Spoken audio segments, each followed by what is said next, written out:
Today, we are going to build a case update component together in OmniStudio.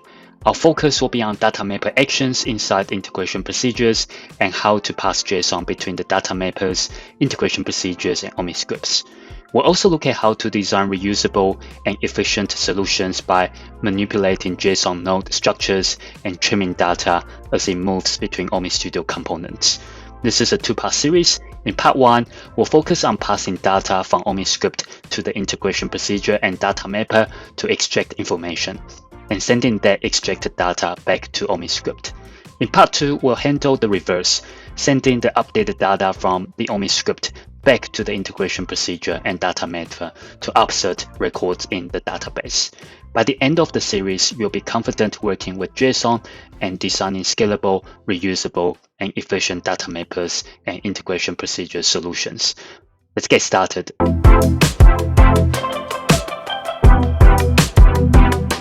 Alright, so here is what we are going to cover today. We'll start with why datamapper actions are the backbone of integration procedures and how send and response transformations work alongside them. If you really learn how to use these transformations well, you will understand the core skills behind integration procedure, which is JSON manipulation. Then we will do a quick recap of integration procedures and the role that the datamappers play, just to make sure we are all on the same page. After that, I'll introduce our case update component, the real-world use case we are building, and we'll do a quick demo of what the final outcome looks like. From there, we'll jump into our design session, where we'll talk about the fundamentals of a scalable setup. We'll cover how to build a scalable datamapper extract and a scalable integration procedure while exploring key datamapper action properties. Then we'll look at how the integration procedure works with JSON and why it's important to keep your JSON clean, and how to trim input JSON using additional input and input parameters. We'll also work through how to pass JSON between your OmniScript and integration procedure, how to extract data and display the extracted data back on the screen. And finally, I'll give you a quick look at what's coming in part 2, where we'll move from extracting data to creating and updating data. Let's get started. So why are datamapper actions so important? First, as mentioned earlier, they are the backbone of integration procedures. What you'll find in most integration procedures is that it's either extracting data from the Salesforce database, updating it, creating it, or you need to do some sort of JSON manipulation to the data that you've extracted. Second, the send and response transformation controls what comes into your datamapper and what goes back out. It's what allows for reusability and scalability. And if you really understand datamapper actions and using send and response transformation to control what comes into your datamapper and what goes back out, it allows you to build reusable and scalable solutions. Let's do a little bit of recap before we jump into the datamapper actions in integration procedures. So in the previous episodes, episode 11, we've talked about integration procedures overview using flow and apex concepts. If you haven't watched it, I highly recommend you to do so. This will get you familiar with what integrations procedures can do and a brief overview of what all the elements are using flow and apex concepts, which you already know. Prior to this, we've also done a few episodes where we've done a deep dive into each of the datamapper types, such as turbo extract, extract, load, and transform, and these are episode 6 to 9.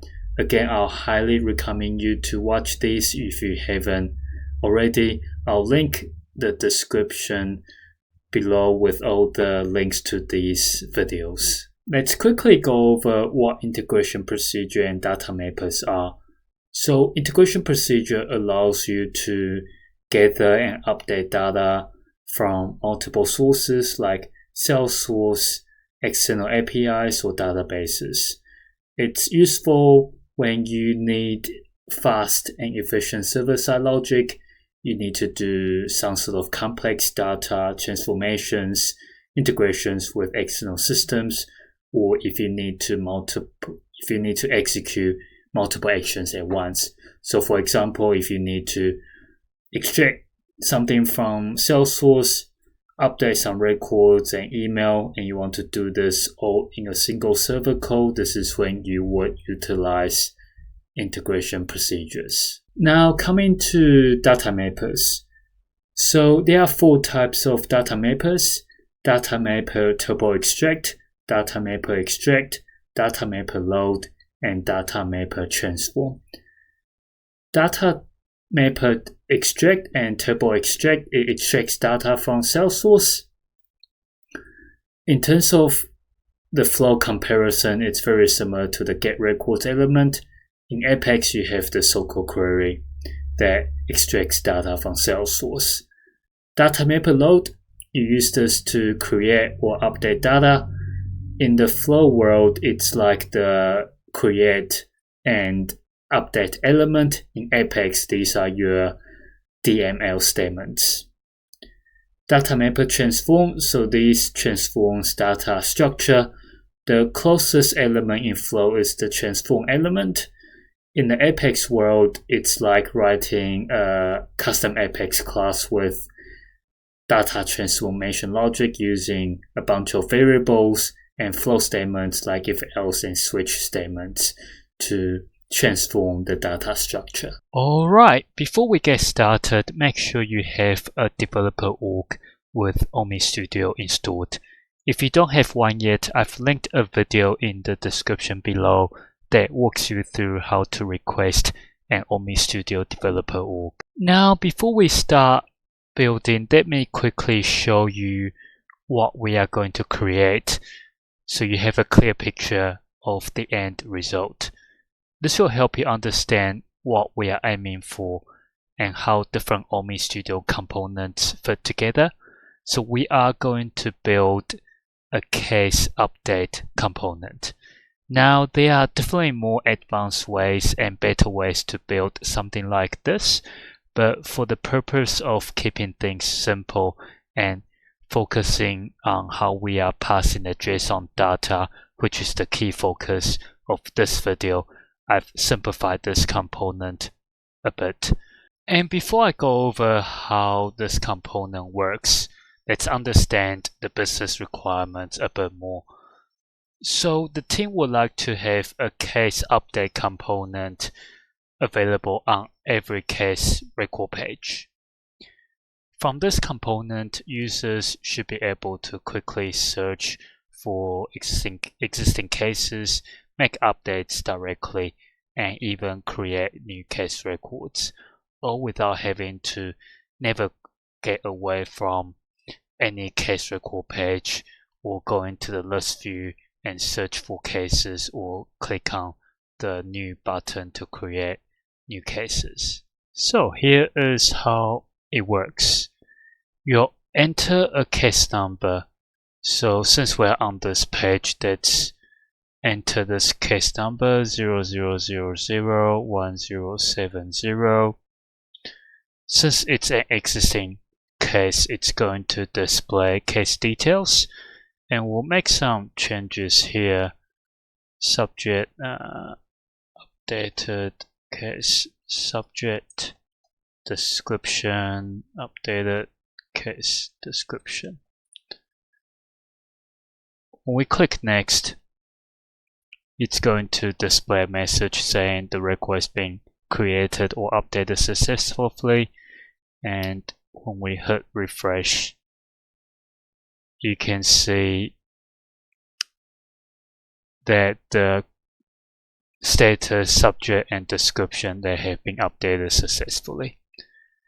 Let's go with another scenario where I just make up a random case number. When we go next, because this case does not exist or can't be found in the system, it's going to show me these fields. And I'm going to just enter some text here. When I go next, it'll create a new case record. And if I go to the Cases tab and look at this one here, and this is the one that we just created. So in a real-world scenario, instead of manually typing a case number, you would use what we call a type ahead block that basically lists all the available cases in the system and that you search and type, which is a very handy feature.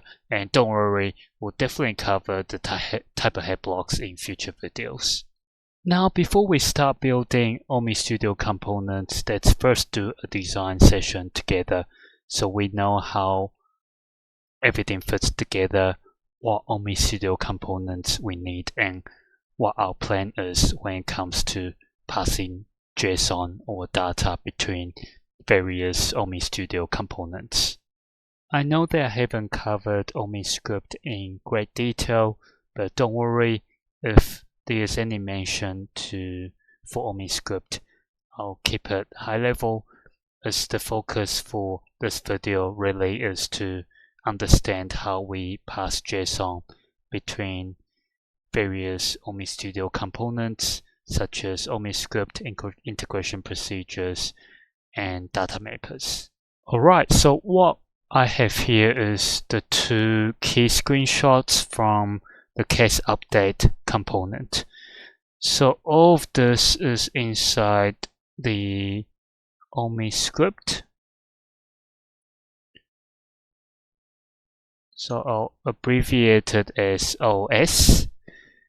And this is the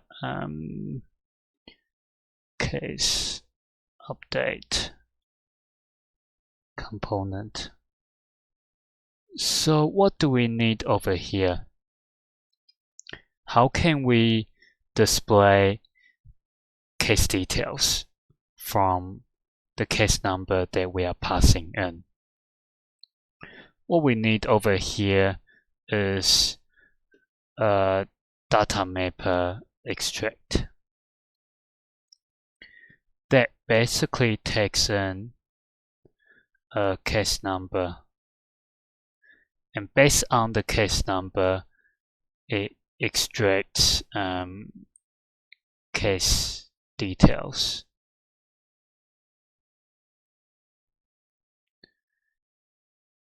And this case details will get passed back to OmniScript. The users now can view the case details and make updates. So how do we actually get the updates through into the Salesforce database? We'll need another datamapper load. This datamapper load will look at what's being provided and will either update or create case record. I'll just put down Salesforce database. And because we are looking into integration procedures, what we'll do here is the case number will actually be passed into an integration procedure first, which will contain the datamapper extract.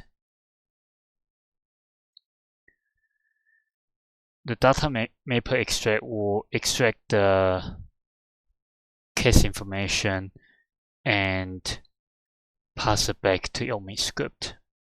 And we'll do the same here with datamapper load as well. The case details and the associated case ID, record ID, will be passed into the integration procedure first, which will contain a datamapper load. And this will then write to the Salesforce database. From the design perspective, since this is quite a simple component, you probably don't need an integration procedure. You can just pass the case number straight to a datamapper extract and also passing your case details directly to datamapper load. But for this exercise, we want to practice using integration procedures. Another reason for using integration procedure for a simple scenario like this is that if you can foresee this component getting more features in the future, you want to build for scalability. And this is where integration procedure becomes quite helpful.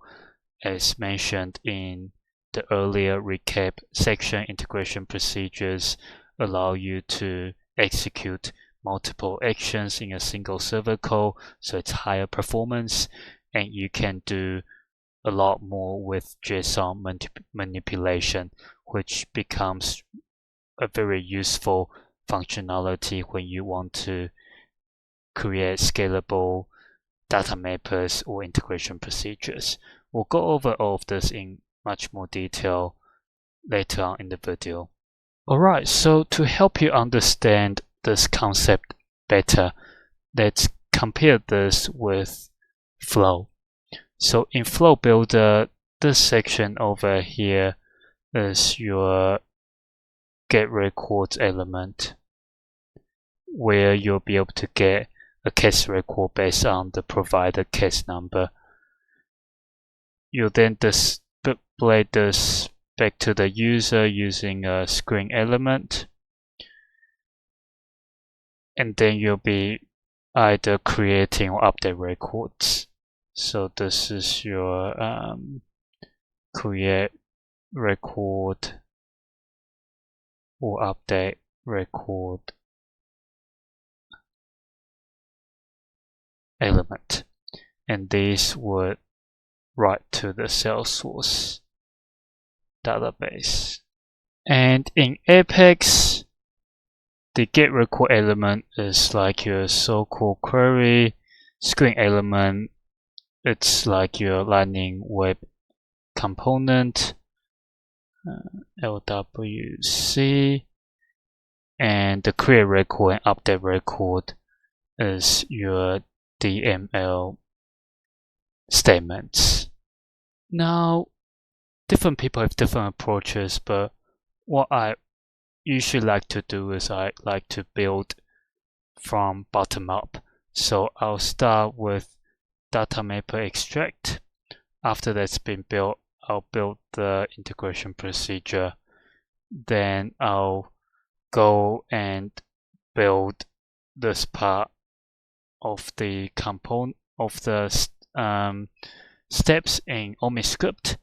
Then I'll go back to build the datamapper load, the integration procedure, and the writing of the Salesforce database, and that final screen where it says your update has been created or successful.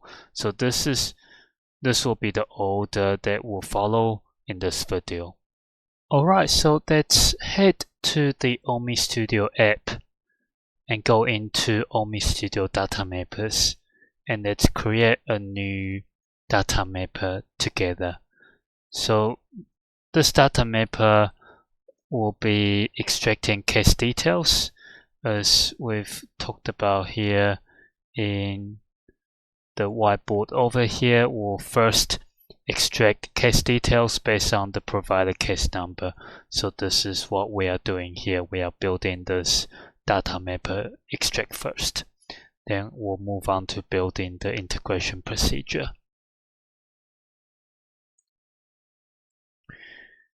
So very important to always give it a good name and have standard naming convention for your org. So in this case, I'll start with DM extract case details. Interface type, we will be going with extract.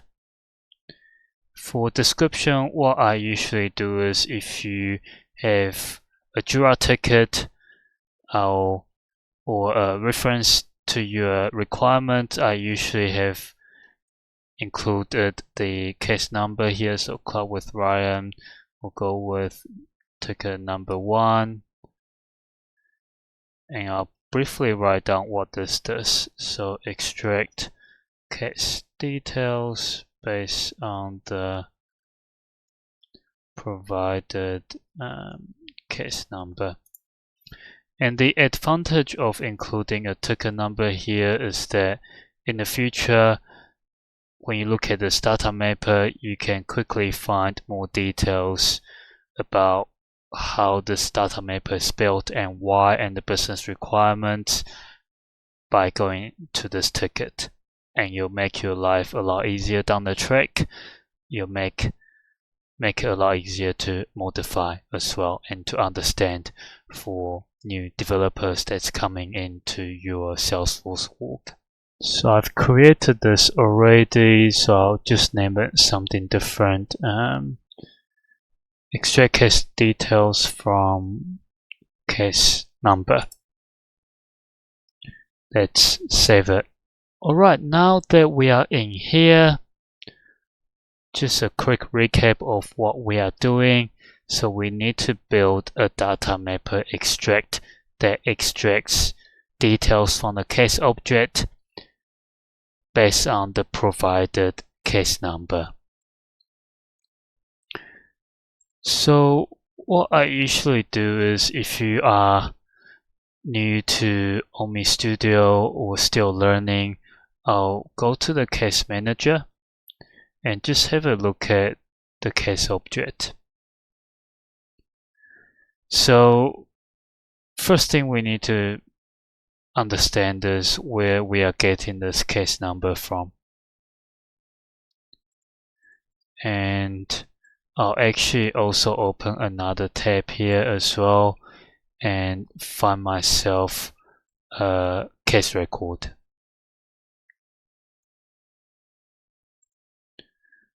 So this is the case number, and in the object manager,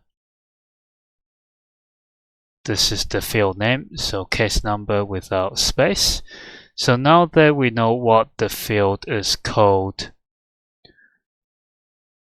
we can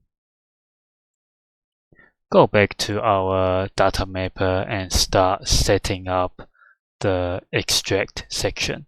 So I'll be going over this relatively quickly.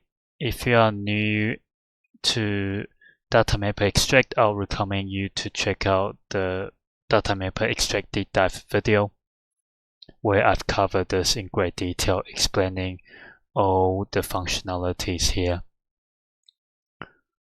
So first we need to extract from the case object, extract JSON path. So this is your JSON node. In simple terms, you can think of this as the variables that you create in Flow. And we want to call this case details. So this is basically the variable or the node that's going to store your so-called query result, which we are building over here. Field. So this is the field that we just checked out, which is the case number. So what we want to build is a query. So we want to return all the cases where the case number matches with what we are providing on the OmniScript form. Field is case number, operator is equals. With the value here, we want to make it dynamic. We don't want to hard code this. So the convention for a variable is without these quotation marks. So let's put in case num as the variable name. Now, if you are new to the standard designer, this might look a bit unfamiliar to you. And if you are still using the manage package designer, which looks like this, all you need to do is you add an extract step. You find the case object. The extract output path is basically this. So in our case, we're setting it to case details filter. So this is actually the field, which is case number equals to the variable name, which is case num over here. One thing that's quite helpful when building the extract query is to click on this button, the manage input output type, go to the view extraction step JSON. So this shows you the expected output that you are getting from this. So in this case, we've set the node name to case details, and this is what you are seeing over here.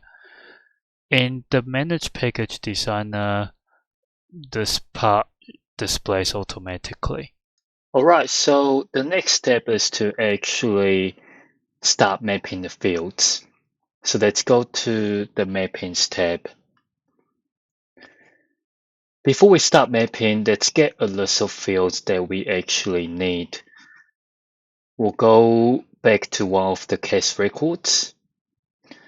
In here, we'll need the case number, status, subject, description, priority, and also we'll need the ID as well. So we'll start by creating the mapping by clicking on the Create Mapping button. What you can see here in extract JSON path is, notice how the first node is case details, and this is what's been specified over in the extract section where you have specified the extract object path to be case details. So as mentioned earlier, this is what all your results will be stored under.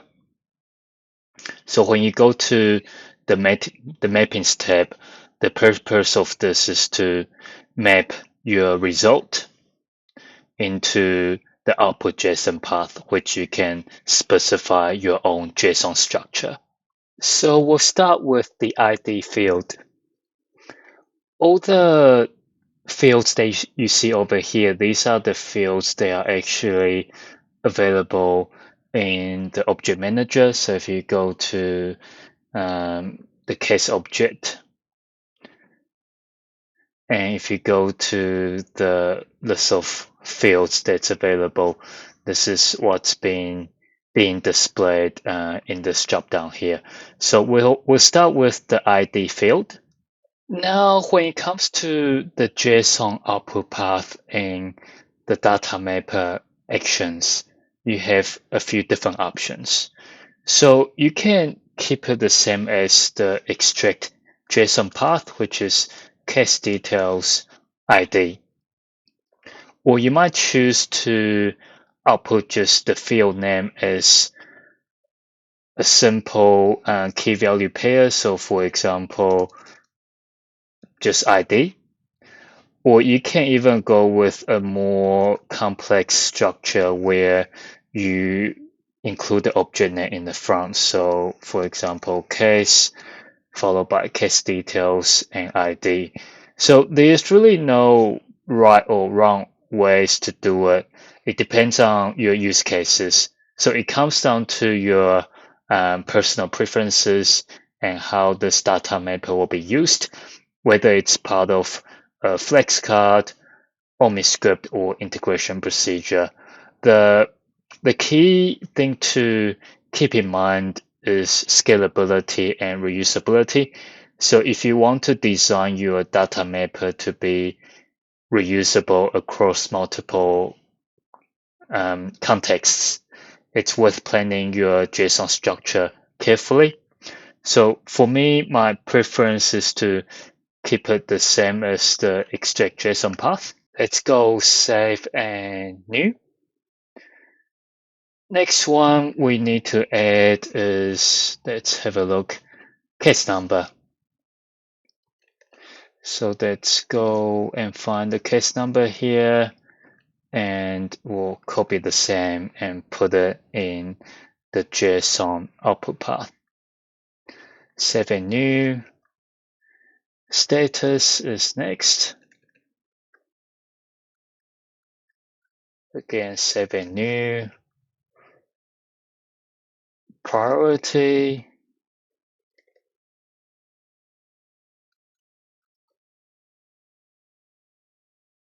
Subject.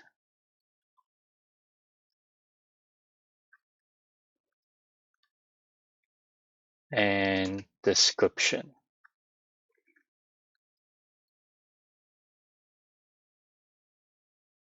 Another field that we are also interested in, but not in the page layout, is the origin field. So let's add that in as well. Now that we've completed our mapping, let's go and hit the preview button. Here we'll need to provide the input parameters. So let's go back and look at what our variable is called. So in our query, we are looking for the case object where the case number equals case num. So this is the input this is the variable that we'll be using in the query. So let's go into preview again and add the parameters. So this is where we add the input parameters. In this case, we need to provide a case number to feed into this variable that will be included in the query. So if you go to Salesforce and go to the case list view and just find any case number you have in your org, copy here and paste it, execute. Here you'll be able to see your responses. So what you can see here is case details, and this is exactly what we've specified here in the mapping in the JSON output path. We want everything to go under this case details node. And these are all the fields that we have specified in our mapping. In the debug log, you can actually see the query here. So we are going for select case number, subject, origin, description ID, priority status from case where case number equals to this. And this comes from our input parameter, which is a variable called case num, and we've provided this particular value here. So in a nutshell, this is how you set up and create a datamapper extract. And for those that are working in the Manage Package Designer, you'll need to go to the Output tab and again click on the Add button here. And we'll start with the ID, and you'll copy paste the extract JSON path into your output JSON path. Here you can see your current JSON output, which is what I've got here, starting from case details, and ID is your field or key. So I won't spend too long in the Manage Package Designer, but basically you add all of these fields, and when you go to preview and hit execute, you'll get the same result. All right, so a quick recap as to where we are from the solution that we designed earlier. So we've built the datamapper extract that will take the case number in and provide the case details. What we need to do now is we need to create an integration procedure that's able to get the case number and pass this case number into the datamapper and provide you with case details. All right, let's now create an integration procedure. So go into the OmniStudio app again under integration procedure, click on new. We'll prefix this with IP for integration procedure, and we want to be extracting case details from case number. Type, this is data service. We are basically extracting from an object. Subtype, I'll just copy the name from the integration procedure name. Again, very good to include a ticket number here, so it makes it easier for you to backtrack some of the details. So in here, we want to be extracting case details from case number. Once you are in here, if you click on the gear icon, you can see the integration procedure name, type, and subtype and description. I just want to spend a minute talking about the importance of naming. So the way that you name your data mappers, type and subtype is actually quite important. It'll affect how you manage a lot of the OmniStudio components here. So for type, if there are specific integration procedures for particular servers, so for example, in your Salesforce platform, you might have servers that's dealing with invoice, a service that's dealing with, for example, marketing. We can potentially use this type field to make it specific. So when other users look at this integration procedure, straight away they know this is being used in particular teams, for example, the invoice team, and that way, if they do need to modify it, they know who to talk to about modifying it. For the type, it can also have something that's, for example, global. So global can be something that's more generic, and it can be used regardless of the services that you are in. So if you have a generic one, for example, extracting user details, this is something that's quite generic, and it's likely that it's needed for a lot of the OmniScripts or a lot of the flex cards. And the good thing about naming it global is that everyone knows this is a global component. It's likely used in many places.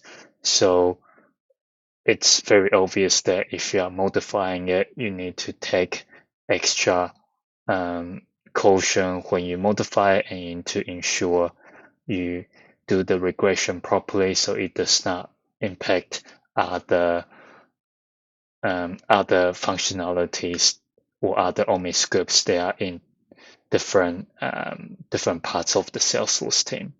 All right, let's now add the datamapper extract action into our integration procedure. So you can do this in two ways. Either click on the plus sign here to add a new element and choose datamapper extract, or you can click on the elements menu and find datamapper actions and drag and drop onto the screen. So just delete the first one and keep only one for our integration procedure. Once it's been added, let's give it a clear and meaningful name. So in our case, since we're extracting case information, let's name it extract case info. Next, under the element name, this is where we will search for an existing data mapper. So this is the one that we created earlier, which is DM extract case details from case number. If you don't have an existing data mapper, you can also create a new one by clicking on new data mapper, and this will bring up a window where you can enter the data mapper name. As you can see, there's a lot of configurations that is available over here. What we'll do is I'll just call out the very important ones that you'll need to know and master, which we'll cover in this video in detail. Then I'm going to go over each of these configurations or properties on a high level very quickly. And some of these are more for advanced use cases where we will cover in future videos. For most of the scenarios, what you need to know are input parameters, execution conditional formula, send and response transformations, and how to add key and value pair for additional input and additional output. And these are the key ones that we will cover in detail in this video. If you can master all of these that I've just talked about, you should be able to design datamapper actions for 80% of the scenarios. Let's now quickly go through some of the key properties of datamapper actions. We'll start with ignore cache. So you want to check this box if you want to always force a live database query to retrieve the most up-to-date data. And you will only do this if you need to ensure accuracy of the data at all times. So it will be data that changes quite often, but this would slow down the performance because it bypasses any cache results. So every time you run this, it needs to go and actually run a so-called query. Input parameters. This is an important one which we'll focus on today. So input parameters is how your integration procedures tell the data mapper what data to send to the data mapper. So in our case, we want to be passing in the case number to our data mapper extract.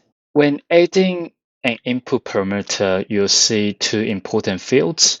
One is data source, the other is filter value. So data source defines where the data mapper will be getting the input value from. Filter value is the actual value or JSON that the data mapper will use to filter the records. We'll go over all of this in much more detail shortly in the video when we start building on this integration procedure. Next, we have execution conditional formula. So this specifies a formula that runs before this element, this particular step, extract case info step is executed. So if the formula returns true, the step is executed. Otherwise, if it returns false, the step isn't executed. And by default, if you don't specify any formula, the step is executed. So in Flow, this is very similar to the decision element where you can specify multiple routes where you want to execute particular actions or elements in your flow. For coding's perspective in Apex, this is similar to your if statement. Next, we have failure conditional formula. So this is used for error handling inside your integration procedure. It's basically a true-false test that runs after the step completes. So if this formula returns true, the system marks this particular data mapper extract action as a failure, which you can set up the try-catch block to handle this error gracefully. So for example, you can have a return some data back to your OmniScript, for example, and you can use this data to display a more user-friendly message. If you are used to building automation in Flow, failure conditional formula, you can think of it as a custom error element where you can set up your own custom error condition. If you come from more Apex or coding background, this is very similar to creating your own custom exception class and throwing it when a specific condition is met. Next, we have nodes. So these are the internal developer nodes where it's only visible to internal OmniStudio designers or developers. Very important, just like how you would write great description for flow elements or comments for your code. This is where you keep important information for this particular element. Display message. So this allows you to send a message to the user if this particular action is chained. So it's more useful for these long running actions. Next, we have terminate when step fails. So when this is checked, the integration procedure basically ends if this particular step fails. Chain on step. So this basically allows the action to run on its own Salesforce transactions. This does slow down the performance, but it does decrease the chances of going over Salesforce government limits. Next, let's go over the send and response transformations quickly. So don't worry if you don't get this the first time. I promise this will make a lot more sense once we start working on this example. For now, I'll just quickly provide a high level of what these four properties mean. So we'll start with the send JSON path. So you can think of this as filtering what you send. So it lets you choose which part of the incoming JSON you want to send into the data mapper that's specified over here. So if you set a send JSON path, the integration procedure will basically trim everything else and only send the data from this path or node. Next, we have the send JSON node. So this basically changes how your JSON is structured or named before sending it into your data mapper. Next, we have the response JSON path. So this is the response that you get from this data mapper after it runs. And what this does is it trims the response JSON to only the node that you specify or the path that you specify. Last one that we have is the response JSON node. So this allows you to change the name of the node for your response JSON path.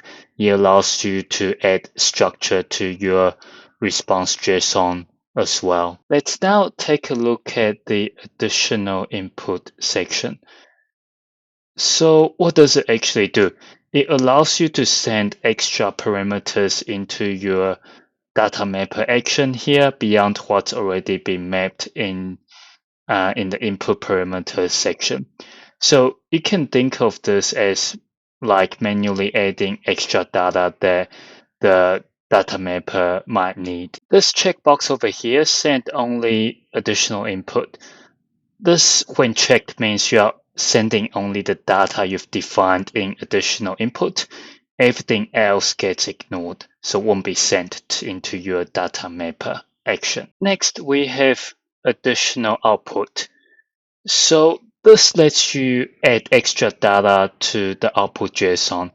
So this data might not come directly from the data mapper itself.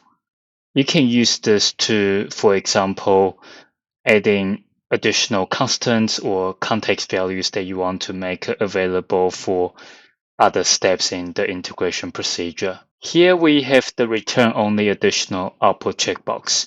So when this is checked, the integration procedure will only return what's defined in additional output key and value pairs instead of the response from your data mapper. Next, we have the failure response.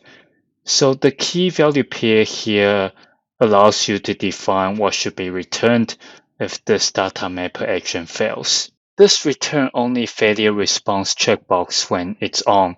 The integration procedure will only return the failure response key value pair if the datamapper fails. If the datamapper runs successfully, no failure response key value pair will be returned. So this is very useful when you want a clean, consistent response structure that only shows the failure JSON when an error occurs, rather than returning partial data from the datamapper. All right, now that we've got a good understanding of the datamapper actions and how these key parameters work and how you can configure them, let's go back and build this integration procedure. Let's do a quick recap before we start building our integration procedure again. So we have an OmniScript that allows you to enter a case number. This case number will be passed into the integration procedure, which will include a datamapper extract. And at the moment, we are building this datamapper extract in the integration procedure. All right, let's go and preview this integration procedure. Click on Execute. You'll notice that there's no output that's shown over here, and there's a bunch of options that's being passed in. So most of these are system parameters. So the reasons why it's not working is because our datamapper extract action here, if we go back and open this up, it's expecting us passing in a value for this case number variable, which the datamapper extract action is using as a filter for the case number to find all the cases where the case number matches the value that we provide for this variable here. So what we need to do here is come back to the integration procedure, click on Preview, add a key value pair. For the key, it'll be the case num. And for the case number, find a case with a case number in your system and click on Execute. Now let's have a look at the debug log. So now we are getting the case details back, which is what we are expecting if we go back to our datamapper and click on Preview here and provide the case num and the value, click on Execute, and you get the same response as we are getting in the integration procedure. So this is a good sign that it's working. So here the node is case details, and over here you can see case details being the node, and all the key value pairs within the node is appearing in integration procedure as well. So over here in the input section, you can see all the data that's being passed into this datamapper extract action element. We have the case num, which is coming from the input parameters that we put in, and a bunch of system variables that the datamapper isn't really using. And this is quite important. The reason why I bring this up is because we shouldn't be passing in variables into our datamapper actions or any actions in the integration procedures that is not being used, because this actually slows down performance. So passing in additional key value pairs might not seem much, but when you have a big integration procedure or a big OmniScript, this starts to add up. And I'll talk about that in a bit on how we can trim the input so that we only pass in what we need to get the datamapper extract action working. Before I get into that, some of you might be wondering, hang on, how is this even working? We actually haven't passed in anything from the integration procedure to the datamapper extract yet. So if we look into our datamapper extract configuration. We haven't put in any input parameters. We haven't put in any JSON path that we are sending. We haven't put in any additional input. Well, so here is the thing. By default, every element, so at the moment we only have one, but when we have more, let's say 10, every element here inside the integration procedure automatically has access to all the data that's being passed into the integration procedure. So any input parameters that you add over here or any system variables that exist in integration procedure, all of those will be passed into all the elements that you add to it. So for example, we add in this case number over here. This case number key value pair will actually be passed into every single element that you have in your integration procedure, even if they don't need it. So let's say if you have 10 datamapper extract actions doing all various things, all of them will actually get this case num key value pair. And all of the elements inside integration procedure will also get these system parameters as well, which is not very helpful. And it actually slows down the performance because you are passing in additional data that's not required. And this is the reason why, although we haven't passed anything from the integration procedure to the data mapper here, this integration procedure is still able to run because all the elements within integration procedure have access to the input parameters that you pass into the integration procedure. So unless it's been specified in your elements in integration procedures, for example, by defining input parameters, defining the send JSON path, or defining additional key value pair for your additional input, the elements will receive everything from the integration procedure input parameter or input JSON. So here is an analogy that will help you understand how this concept works. So think about integration procedure as a chef with a shopping list. You, the OmniStudio developer, you are the restaurant manager. So if you don't tell the chef what to get specifically, the chef is going to follow the shopping list and go to the supermarket to get everything from this list.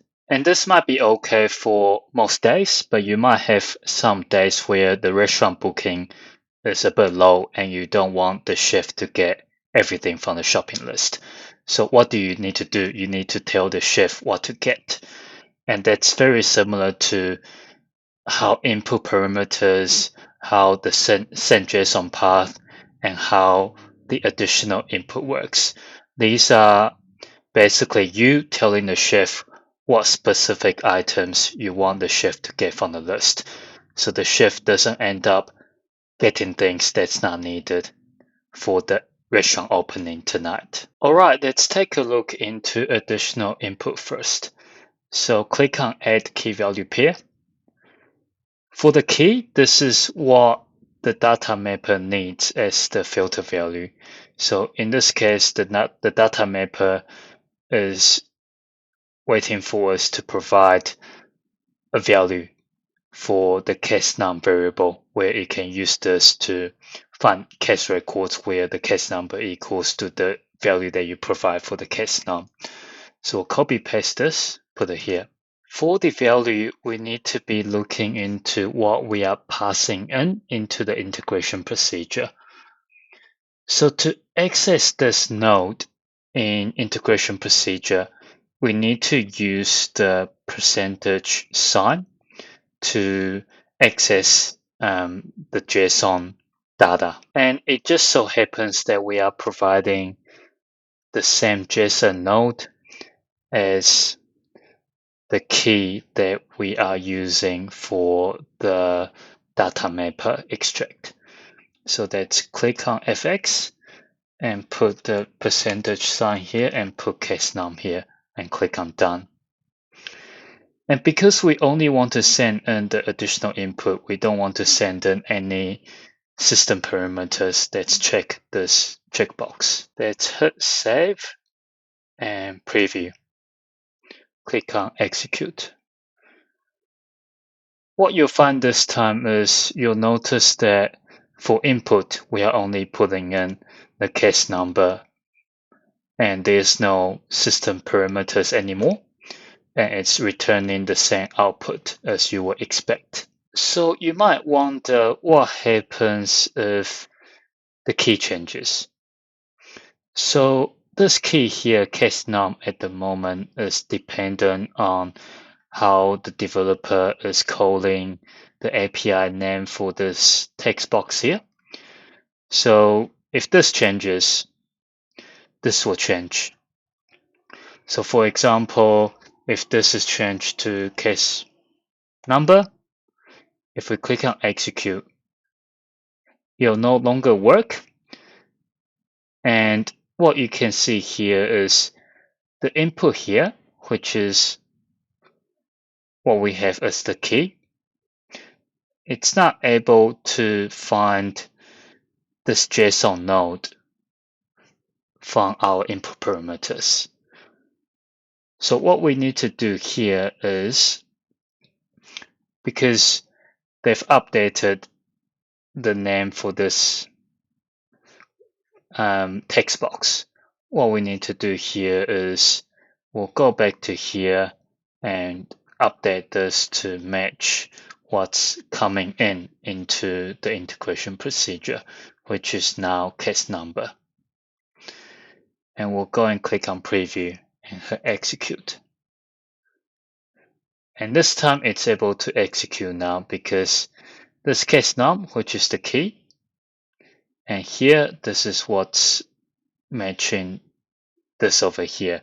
And the value, which is getting from the case number JSON node, it's coming from here. And the percentage sign basically means you getting the whatever the value is for the key that you specify. So in this case, it's this here, and this goes into here. What happens if it's a complex JSON that's coming in? So for example, if this is inside another section or block, I know I haven't covered OmniScript, but if this is inside another section or block called case, what it will look like is we can end up having a case node that covers the case number as key and value pair. And again, if we go and execute, it's not able to find values because this case number that it's looking for, it's now hidden under the case node. So what we need to do here is let's go back here and update this to include the node. And the way that these merge fields work is to refer to a key or of attribute inside the JSON node, you put in this symbol here, which is a colon. You click on save and you go preview again, you hit execute. Now you can see it's working again as the key here, which has not changed, which is always the filter value or what the datamapper is looking for. And the value is what is coming over here. And in this case, the value that's being provided, which is what we are passing into the integration procedure, is followed by, it's starting with the case node, followed by the case number being one of the attribute or key value pair. I just want to briefly touch on the debug log. So with the new designer, it's actually a lot easier to debug, as all the debug log section here, it's actually shown over here. So here we have extract case info, and the status here, which is true, it's being shown over here. If there's an error, this will display as error. Next, we have the extract case info debug, which is basically a combination of the status, the input, the type, and elapsed time. And this here, case details, which is our output, it's provided in this extract case info, which is the name of your datamapper extract action. And this is basically that. All right, let's go back to the integration procedure. So now that we've got a good idea of how this works, let's remove this. And before we go into this, which is a bit more complex, let's go into input parameters. So this works very similar to additional input. The only difference is that when you add input parameter, you have the data source and filter value.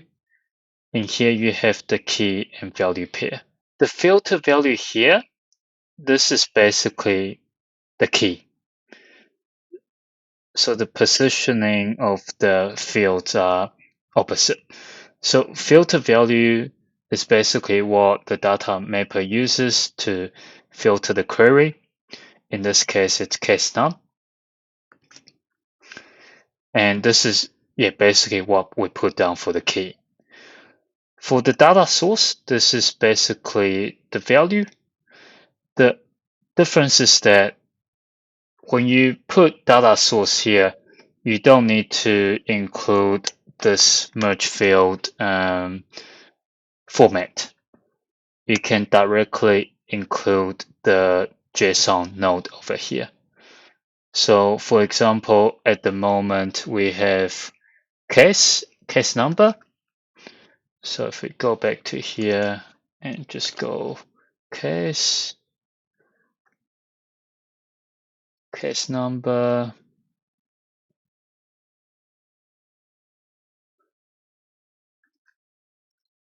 and click on save and preview, you'll find that we get exactly the same behavior. And again, if we have another node in front of cases, which is a very bad idea if you have a very complex JSON like this going into your integration procedure, we can go case block.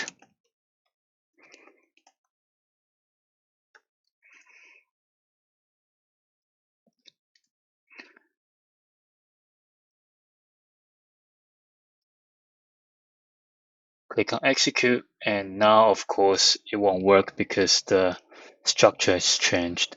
So let's go back to here and put case block in front of it and save and hit preview, and it's going to work again. And what you will find is actually if you try to put percentage mark over here where you had to if you are doing the additional input, it's not going to work because it's treating this as text, as you can see over here, as opposed to trying to get the value from the JSON node or JSON structure. So if I go save and preview, execute, it's not going to work because it's treating these characters as text. So let's get rid of this, and you'll find that once we get rid of it, it's working again. Right. Next, what we'll do is let's go back and remove this. All right. So at the moment, there's a bug that exists in this current version of the OmniStudio. Hopefully this gets fixed. So what happens is after you've put input parameters, it's going to actually give you an error. If you do see this error, what you need to do is you just come back here and basically you'll need to add a new datamapper extract with the same details, and this will fix it. So what I should do is I go back to here, select the same one, and copy the name, remove this, and put it back here. And if I go now and preview, the error is no longer there. Right, so what we need to do next is send JSON path. So let's talk about when we should use this. You'll use this when the input JSON contains the key that the data mapper is looking for. So in this case, the data mapper is looking for case num. In our case, this doesn't actually work because it doesn't matter how we term the input. It's never going to give us this key. So if this is the case, then using the send JSON path wouldn't be an option for you. You either need to use input parameters or additional input. And I'll go over when you should use each one later on in the video. So for now, just understand when you'll be able to use the send JSON path and when you wouldn't. So in this case, because it doesn't matter what we do, if we get rid of this, get rid of that, it's still sending the wrong key. So this is when you will go with either the additional input option or the input parameter option. For practice, let's just pretend this is the case num. So what we are aiming for here is only sending this key value pair to the data mapper because this is the only thing that data mapper is looking for. If this is inside another node, the data mapper will not be able to recognize it. So this is where the send JSON path comes in. The send JSON path basically allows you to trim the node or trim your input that you are sending into the data mapper. So what we need to do is we need to basically get rid of case block and case and only send what's in here. So let's go back and let's include case block followed by case. And it's optional to include these percentage signs. I usually include anyway. So let's go save. So what this will do is it's basically going to remove these and only send this into the data mapper. Let's click on execute. And as you can see here, this is now working. If we go back and remove the percentage sign, you'll notice that this will work as well. So it's able to work with or without. So this input here basically comes from here. And it's coming from here because when we send the JSON path to the data mapper, we've gotten rid of the case block node and the case node. So you might be wondering what the send JSON node does. So what this does is you can specify a node name, and this node name will become the parent node in the JSON which you send to your data mapper. In our case, it's not needed because our data mapper extract, it's only looking for the case num attribute. If there's cases where you're adding another node in front. So for example, case. Then what you need to do is you'll need to add case here so that it matches with what you are sending to what it matches with what the data mapper is expecting. And before we go to the integration procedure, let's do the preview here. So if we hit on preview, at the moment this is not going to work because the data mapper is looking for case node followed by the case num key value pair. So we need to come back here and add a parent node, which is called case, to wrap around the case num and hit execute. And you can see now it's working. So let's come back to the integration procedure. And if we click on save and preview, you can see this is working as well. So our input here is case and case num. However, the input parameter to the integration procedure is different.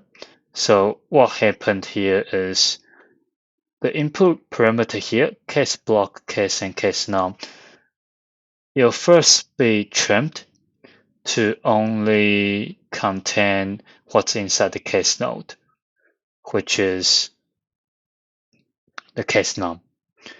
So after it's been trimmed to this level, what it's going to do is it's going to add the case node back. So it basically becomes this.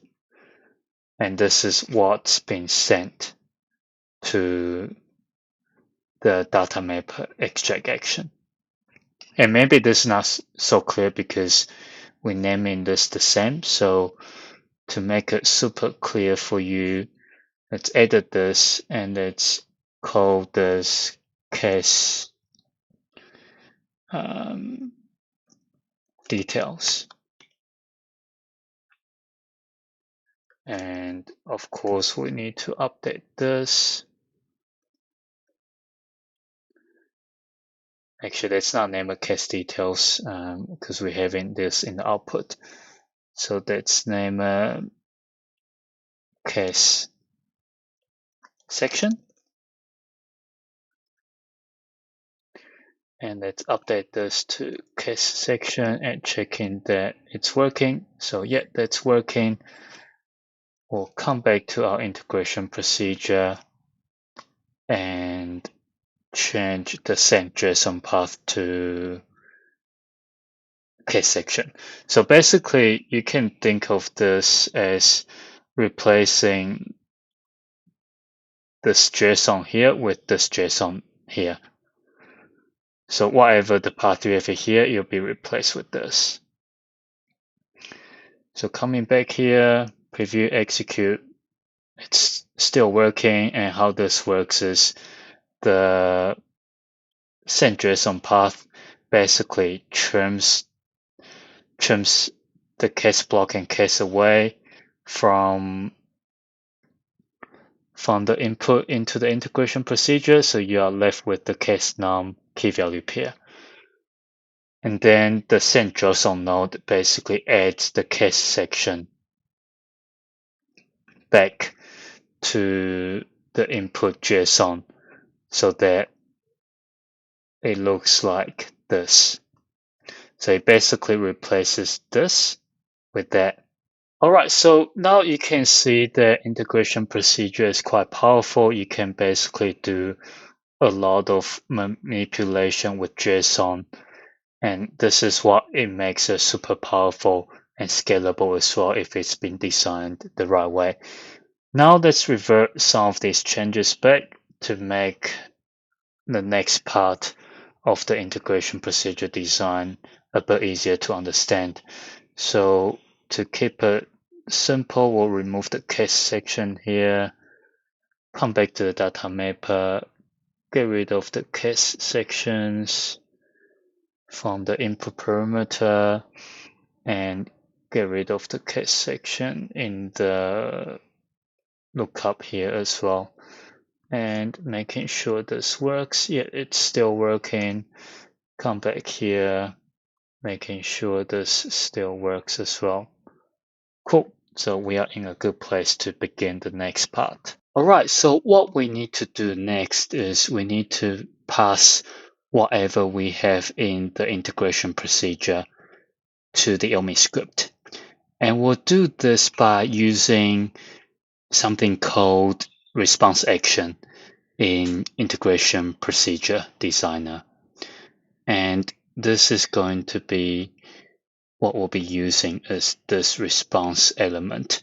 So let's go back to your integration procedure designer and find the response element and drag and drop onto the screen. And you might ask why we need a response action element here. So if you go preview now without actually doing anything with the response action element, and if you hit execute, what you'll see here is in the debug, if you go to response, there's actually nothing here. And this response is actually what will be passed from the integration procedure to where the integration procedure is called. In our case, the OmniScript will be calling this integration procedure, and at the moment, there is no response that's being passed from the integration procedure to the OmniScript. So this is a reason why we need to configure the response action so that we will have something that would be passed from the integration procedure to the calling OmniScript. Let's now take a look at this response action a bit more closely. So if you are familiar with flow, response action is similar to when you create a variable in your subflow and you take the option available for output, which allows you to pass variables from your subflow into the calling parent flow. So response action is kind of doing that. When it comes to passing the response from integration procedure to the calling OmniScript or FlexCard, there are a few options. I'll go over option 1, and this is the option that I wouldn't usually recommend. And I'll get to that shortly. So option 1 is to check the return entire JSON output checkbox. So once this is checked, go on preview and click execute. What you'll see over here in the response is you can see all the system parameters. You can even see the input that you are passing in as input parameters. You can see the output from the extract case info datamapper extract action. And this node extract case info, this comes from the element name over here.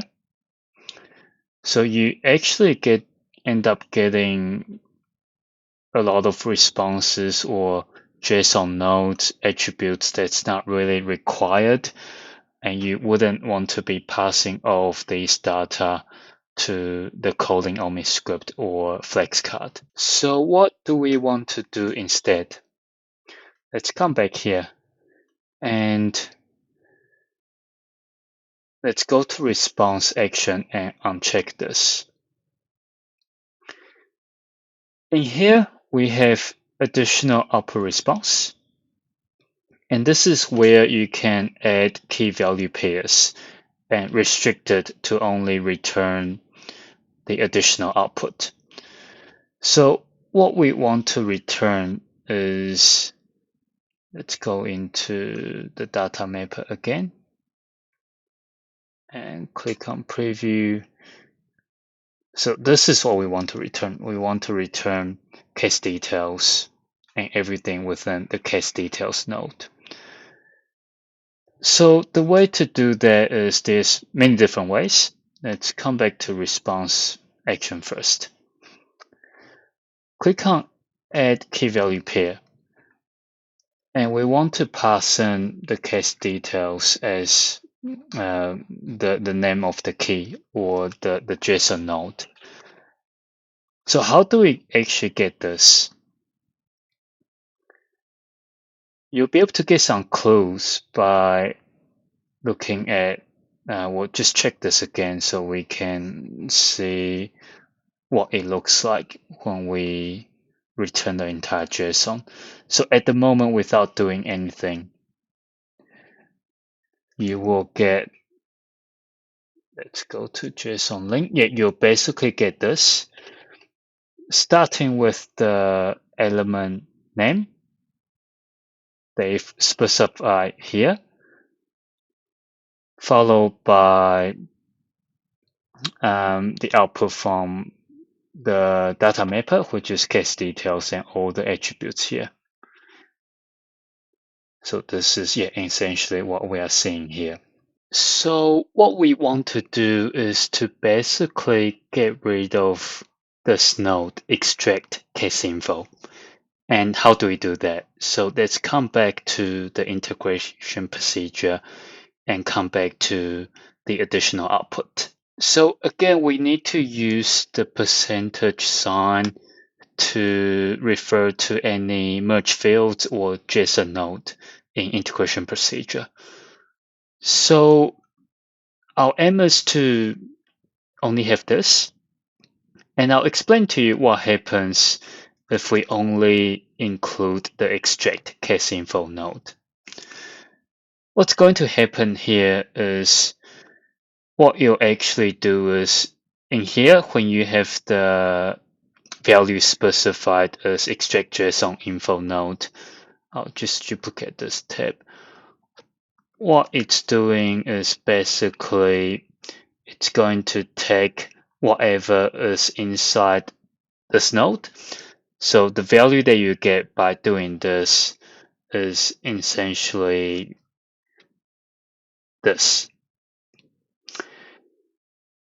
And what we are doing here is to add a key that will encapsulate or that will include the value that we have here.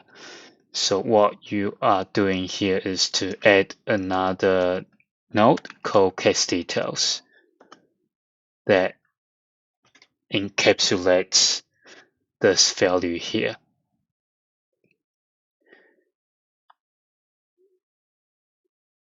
Semicolon. Oops. Validate. Awesome. So this is actually our expected output. And before we do anything, I just want to make it super clear. So what we are seeing in the current response is the key, which is case details. And that is what we are seeing. If we go to response again over here, so this is our key, which is case details. Our response, which is whatever is inside the extract case info node. And that extract case info node, inside this extract case info node is the case details node with all the key value pairs. And that is essentially what you are seeing here. So we've got the key and the value over here. So this is our key value pair. So let's go and uncheck the return entire JSON output. So we only get the additional output that we are looking at. So let's save it and go to preview. And what we'll see over here is if again we go to the response tab, we are seeing what we were expecting to see, which is having the case details as the key and another case details and all the associated attributes as the value. So what do we need to do here to resolve this? Let's come back to our integration procedure. So what do we actually want to do here? What we want to do here is to actually get whatever the value is within the case details node. So coming back to the designer under case details, what we need to do is instead of getting the extract case info, which is this, which include the case details node as well, we want to actually get what's inside the case details node. So to get there, again, use the colon symbol and include the case details node over here. So what this is saying is, hey, grab everything that's inside the extract JSON info node and inside the case details node. So the value after specifying this will look like that. And this is still a bit different to what we need. What we need is to encapsulate all these key value pairs inside the case details node. So how do you achieve that? Let's come back to our integration procedure designer. And the way to do that is to actually specify case details as the key. When you specify a key, what you are essentially saying is you are adding a node that encapsulates the values. And this is essentially what you have. So over here, what we're doing is we're calling the key case details, and for the values, it's whatever is inside this JSON path. And what's inside this JSON path? It's basically this. So we are getting whatever it is inside extract case info, inside case details. So it's basically these key and value pairs. So if we come back here and we add both together, we have this as our value and this as our key, and this forms our key value pair.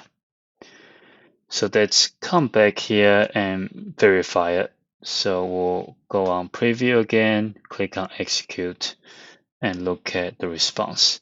And bang, this is what we are looking for. We can also look at this from the response action element, and we can see the case details node followed by the key value pairs. And this is quite powerful, as you can basically give any key name that you want. So if we want to call this case record details, we just put it as the key, and it's going to again fetch all the key value pairs in this JSON node. And if we click on save, when you preview it, we now have a node that's called case record details, and the key value pairs are coming from this JSON path. Let's come back to the integration designer. So what if we want to keep the JSON structure simpler? So instead of having to refer to the element name for datamapper action, if we want to refer directly to the case details node, what do we need to do here? And this is quite important because the preference is always to keep things simple. So if you can avoid having complex JSON involving multiple JSON nodes, you should do it. So in this case, if you have the opportunity to flatten the structure and keeping it to only case details, that will be a better approach. So let's talk about how we can do this. The way to do this is by making good use of the response transformation in the datamapper action element. So if we don't do anything here, which we've shown before, but I just wanted to show you again, is you're going to get this by default, which is the element name, extract case info, and inside extract case info, it's going to contain the output from the datamapper. So you end up getting this element name output from the datamapper. So your key is the element name, the value is output from your datamapper. Now coming back to the integration procedure designer, we'll talk about response JSON node first. So this is actually very similar to how in response action we are giving it the key. In here in response JSON node, we are basically giving it a key. So we are specifying the JSON node name here, which will encapsulate the output from the datamapper. So if we name a case record details, what is going to happen is instead of the default, which is the element name, this will be replaced by the response JSON node that is specified over here. And we can verify this by saving this and click on preview. And we can see what's been sent to the response. And this is what we are sending, which is what we expected over here. Case details being the specified response JSON node, and case details node and all the key and value pairs, these are coming from your datamapper. So what do we need to do to pass this into the response action so we can use this node directly? So let's come back to the integration procedure designer and go to the extract case info. To help you understand a bit more, let's just remove this response JSON node because we already understand the concept. And this is basically providing the key for your JSON. So delete this. Now, in terms of the response JSON path, again, that's very similar to the value over here. So what we actually want to do is we want to, I'll just duplicate this.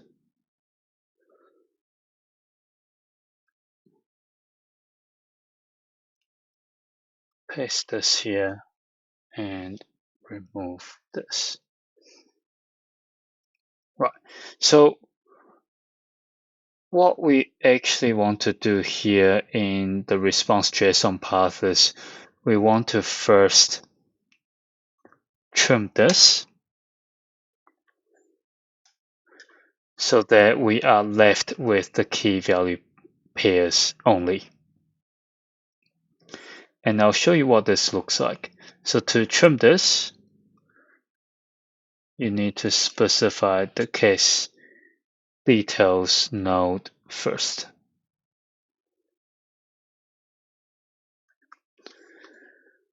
And we'll just click on save and show you what this looks like. So after you've trimmed it, what happens is that because we haven't specified the response JSON node, it's going to go by the default, which is the element name. So if we go preview again, you can see now the case details node is gone and it's been replaced by the default name, which is extract case info. And this is the default. When you don't specify anything, it's going to go by the element name of the datamapper. So what do we need to do to achieve this? We can simply just specify case details into our response JSON node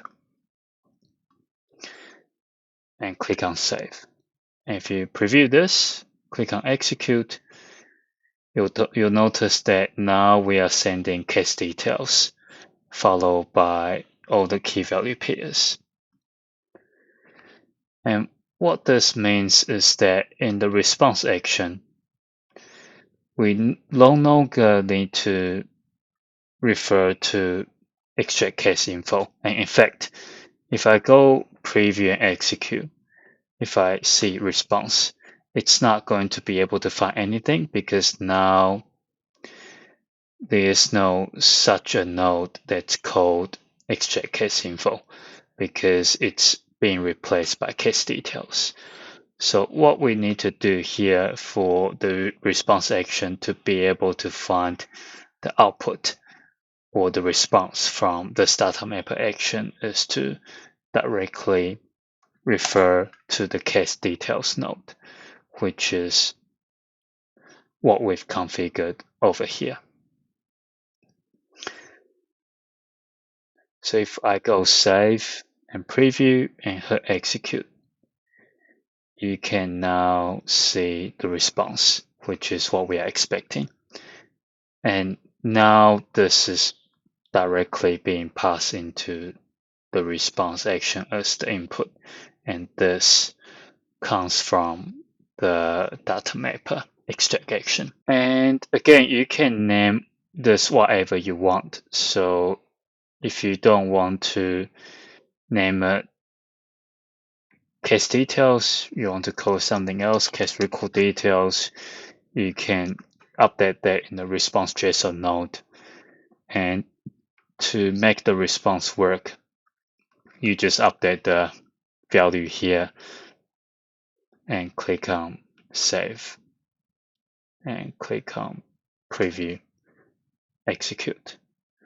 And if you see the response, it's still working. So what we've done there is to basically change the response JSON node to be case record details. And what you'll see over here is when you pass it to the response action as the input, it's named under the case record details node. And how do we convert this into this? This is where the response action does the magic. So if you go to the additional output again, we've talked about this earlier, but I just want to go over this again. So in here, what it does is it's going to take everything that's inside this node, case record details node, which is this. And it's going to add the key, which is the node name that you are specifying. And in this case, it's called the case details node. So this is the reason why in the response, it's basically key, which you specify in the response action key value pair, and the value is coming from inside this case record details node, which contains all these key value pairs. I would encourage you to play around and experimenting extracting from different objects, have a play around with input parameters, the send and response transformation, and putting in additional input and output, and also have a play with response actions. This is quite important if you are thinking about going for the OmniStudio developer certification, as there's a lot of JSON related questions.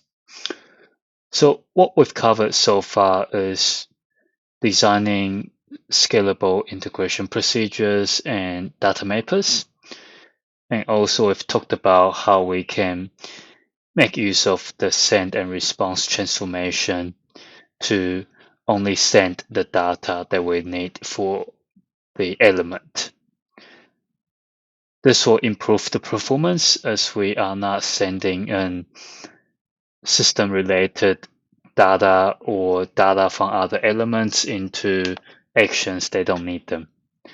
We also talked about how we can improve the response action as well in terms of only sending out what we need as opposed to sending the entire JSON output. And this also improves the performance of your integration procedure as well. Before we start building the next part, let's simplify this integration procedure a bit so it makes it easier to pass the JSON into our integration procedure from the OmniScript. So if we look into our preview, at the moment, the case num is inside the case block node, which contains another case node inside.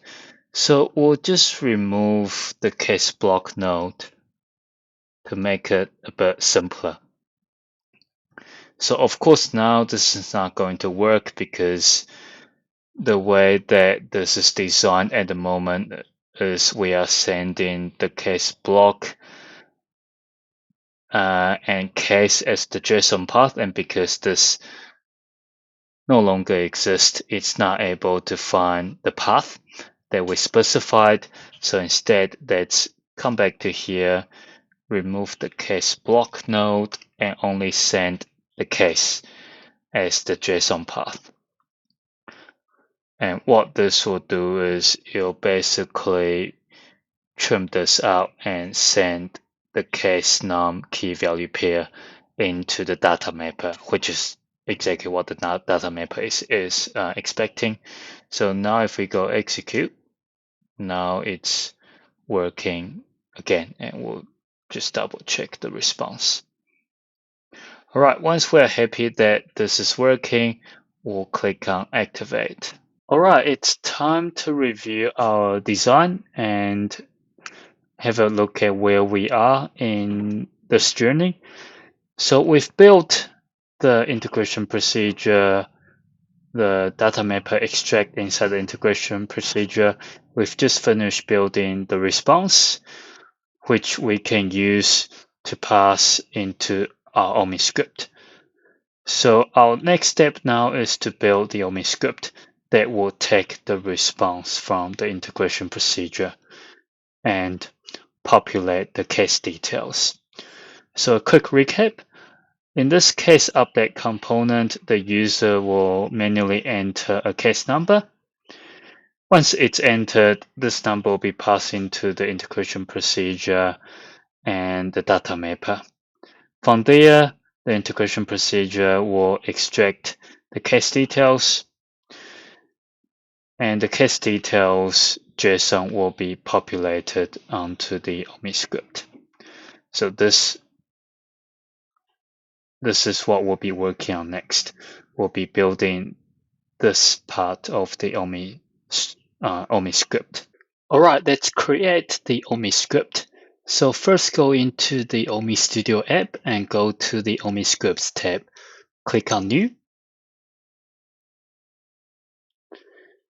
And we want to give it a meaningful name, so we'll prefix with OS for OmniScript. And what this component does is it's a case details finder. For the type, if this is something that you'll be using for everyone, you can have a type global to signal that this is a global component. For subtype, I usually just have whatever it's after the OS prefix.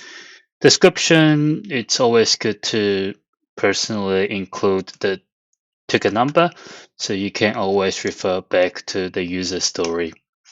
So in this case, what we are doing here is we are creating a case details finder, a component that allows users to find case details based on the case number input.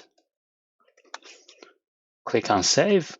I know we haven't covered OmniScript very much in this series, so just follow along for now, and I'll try keep it basic, and I'll try as we go explain all the details that we need to understand.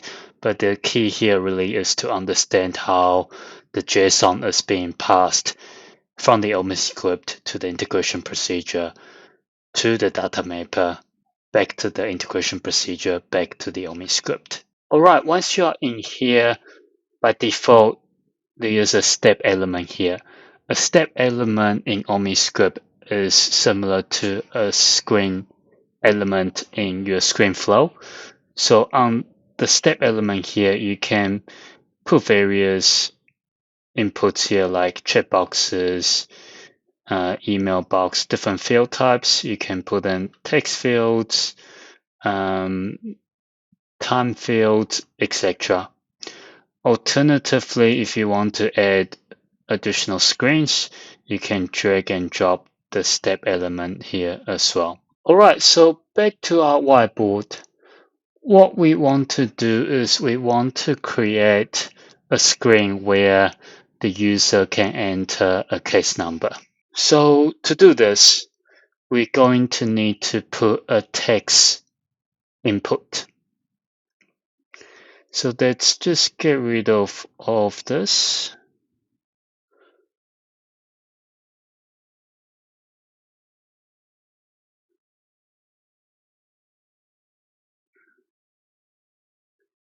And go into the Elements tab, and you can search for text and drop it on the screen. And without doing anything, I just want to show you what it looks like in preview. So click on preview. This will basically display your design in debug mode, similar to how you would debug a screen flow. The difference is that everything is JSON based. So in here, you can see the step name. You have a section that basically shows the steps and a field called text1. So if we just type something here, 1, 2, 3, 4, 5, what you can see here is once we've provided something in the text field, over here you can see the JSON appearing. These are all the system parameters that gets created when your OmniScript runs. And here, starting with the node, this is the element name. So step 1 comes from here, the name of the step element, and text1 is the key and value pair within the node. So you have the element name and key and value pair for this text box. So let's now go back and make this a bit more user-friendly by updating the element name and the text. So what we do here is let's go click on the step element, and we'll give it a good API name or a good JSON node name. So this is the case number, we'll call it the case number searcher. And for the field label, we can just call it the same, maybe with spaces in between.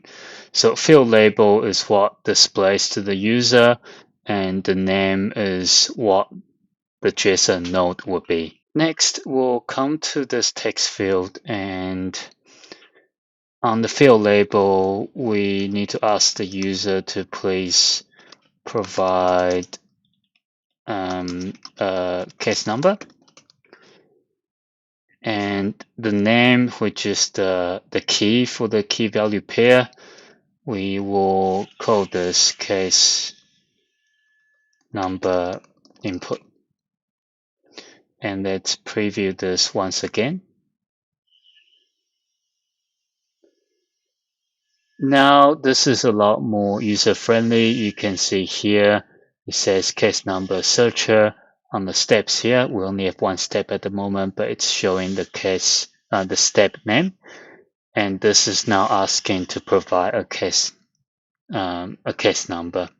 So if I put something here, you can see this updates automatically, and the JSON node is the element name for this step for the screen, and the key is the name that we put for this text number field. Sorry, the text field, and this is the value that we provide on the screen. Right, let's now go back to the designer. And as mentioned earlier, we're trying to simplify this exercise. So in the real world, you probably wouldn't provide a free text field like this for users to enter a text number. Instead, you'll have a type ahead or a lookup. And we'll cover this all in future videos. Right, now that we've got the first step of our OmniScript ready, what we'll need to do next is we'll need to pass in this input that we are putting on this text field, which is the case number, into the integration procedure. So let's come back to our OmniScript. And in the Elements tab, you can find the integration procedure under standard action, or you can search for it and drag and drop under here. And click on the integration procedure action. As always, we need to give it a meaningful name to help us developers. So we'll go extract case details. And for the label, because the integration procedure, it's not something that will be shown to the users, so we are okay to give it the same as the node name. For the integration procedure is what we have created earlier. So if you recall and go back to the integration procedure, we have spent a good part of this video creating the integration procedure, which is this IP extract from case number. And the way that this works is you will be referring to the case to the integration procedure as type underscore subtype. So if we start with data services underscore extract case details from case number, this is our integration procedure there. So find it and include it in here. Now, before we do anything else, let's click on preview. And let's put in a number here and click on next. What happens when you click on next is that it's going to run the integration procedure. So yeah, let's do that again. Click on next. This runs the integration procedure, and it returns the. If we go back to our integration procedure designer, in the response, you'll return case details. At the moment, it's not returning anything, and let's figure out together why that is the reason. So how do we actually debug in OmniScript? This is quite important, especially if you are studying for the OmniStudio developer exam. You'll need to know where in the OmniScript designer to find the debugging information. So best place to go is to go into the action debugger. What the action debugger will do is it's going to log any integration procedure or datamapper actions.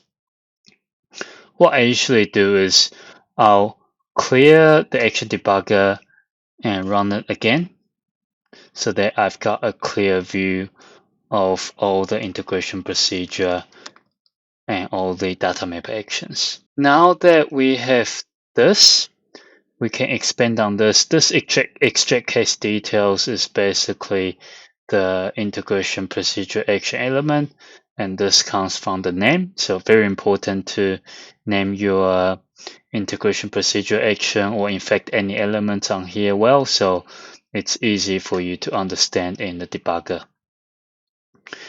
Now let's go straight to request data. So request data is the input that you are feeding into your integration procedure. And you can see there's a bunch of system parameters like user profile, username, and this is actually the only thing that we are interested in, which is the case number input. So as we talked about earlier in integration procedure, it's a similar concept. So by default, all the elements on your OmniScript designer will receive JSON data from your system parameters and also all the JSON that you have within the OmniScript.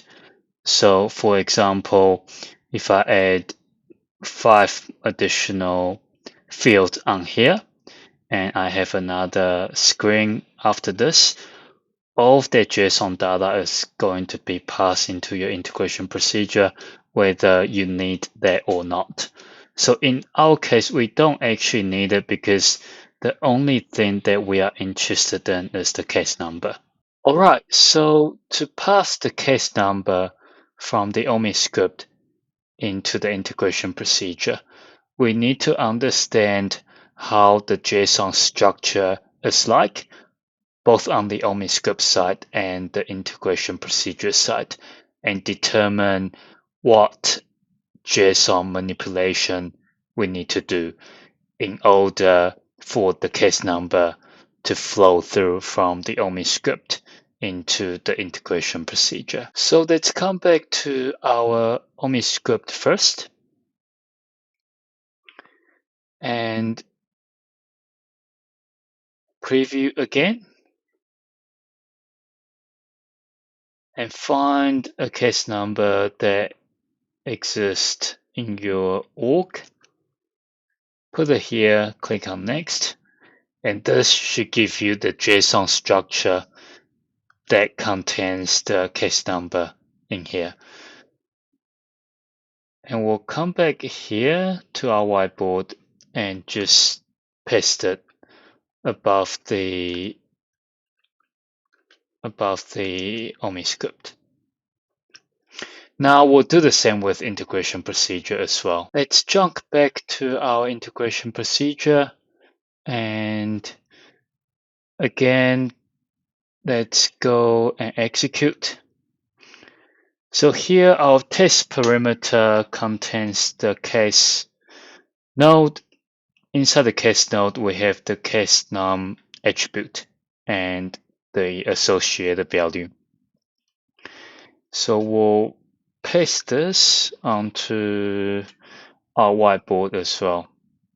and we'll put it above our integration procedure here. Now that we have the JSON on both sides, the OmniScript side and the integration procedure side, what we need to basically do is to convert this into this. And there are many ways that you can achieve this by manipulating the JSON, and we'll cover some of these very shortly. So let's now go back to our OmniScript. So one of the ways you can do this without manipulating the JSON is by changing the step name and also the name for your text field to match what is on here.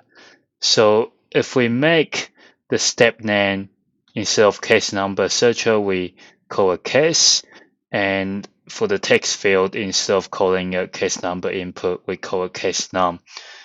This will mean that the mapping will be exactly what the integration procedure is expecting, and this will allow us to have the case number coming from the OmniScript into the integration procedure. So let's start with this API name change first. So we'll change the step name to case.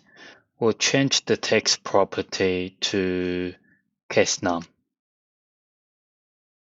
And let's see what happens. So click on preview. And again, we'll enter a case number here that exists in your system. What you'll notice is that because we've changed the API name for both the step and the text element, the JSON also gets updated as well. And you can see now the JSON that we have here is matching with what the integration procedure is expecting. So now when we click on next, you can see that the case details is now coming up, and this is the result of the integration procedure working. So let's take a look into the action debugger. And let's look at the time. So it will be the latest one here. I should clear these out, but in this case, because we know which one it is, we'll just go and take a look into this. So we'll take the requested data. As you can see, we are still passing in a lot of parameters that we don't need. And this is the input that we are passing in, which is case followed by case num. And this is the update that we made to the step API name and the text element API name. Response. So this is the response that you get from the integration procedure. You can see the case details node followed by all the key and value pairs that we specified in our datamapper extract. All right, so the issue that we need to address is getting rid of all these data that we shouldn't be sending to our integration procedure so it does not slow down the performance. It's best practice to do this anyway, so let's come back to design and open up our integration procedure. And there's many different ways you can do this. You can either use the send response transformation that we talked about when we were designing our integration procedure, or you can use the extra payload, which is very similar to the integration procedure designer for the additional input. So my personal preference is to use the extra payload with the send only extra payload checked. And the main reason for that is because with extra payload, it's a lot easier to add additional key value pair, and it's quite clear what you are sending into your integration procedure from your OmniScript. With the send JSON path and send JSON node, you are a bit more limited.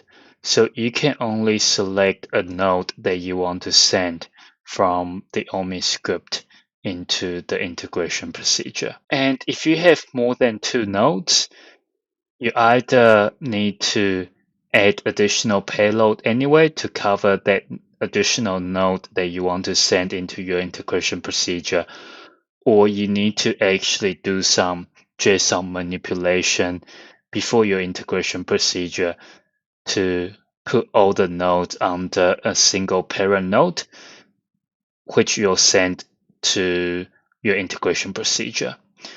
So it's a bit more work, and it can be slightly more confusing for future developers as well to understand all the JSON path and all the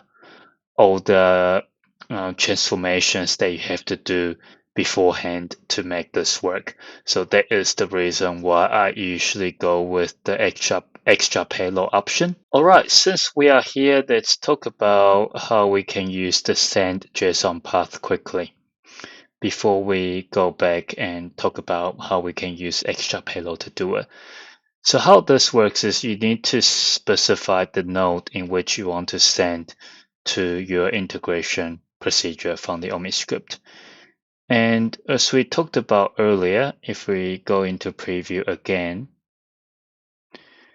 and we'll wait for this to load.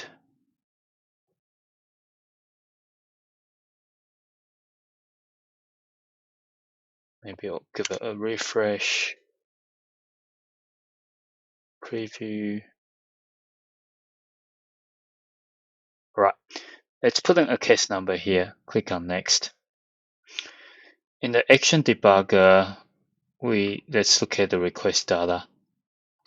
So there's a lot of things that we don't really need. The only thing that we need to pass to our integration procedure is the case node. So let's come back here, just copy this, come back to our designer, and go into our integration procedure, send response transformation, and let's put the case node over here and click on preview.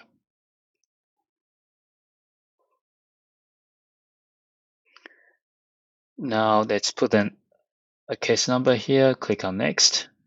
So we're still getting the case detail spec, which is a good sign. And if we go into our action debugger, check the request data, you can see now this is a lot cleaner. We are only sending the case node, which contains the case num key value pair. Come back to design, and let's take a look into this a bit more. So to help you understand how this works, the send JSON node is basically how you can rename the node that you are sending. So there might be situations where we decide to change the way that we name the step into case number searcher. So now the JSON is no longer matching. We now have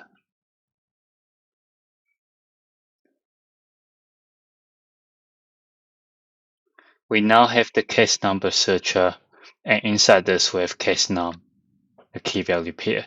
And you can see here it's not returning anything, because what our integration procedure is expecting is the case node followed by the case num key value pair. So there's different ways that we can do this. We can of course go back to our integration procedure designer and open up the integration procedure and update it so that instead of sending the case, we are sending the case number searcher. But this is not ideal because every time this changes, you need to change your integration procedure. So it makes it not scalable. If you want this integration procedure to be used in multiple places, what you should be doing is that instead of changing your integration procedure, you need to change your approach on how you manipulate the JSON. So let's come back to our OmniScript. Come back to our send response transformation. So in here, instead of sending the case node,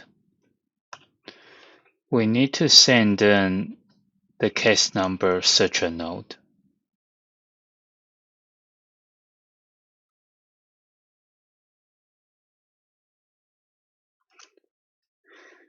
And this still wouldn't work because our integration procedure designer is expecting the case node, not the case number searcher node. So what you can do here is to rename this to case.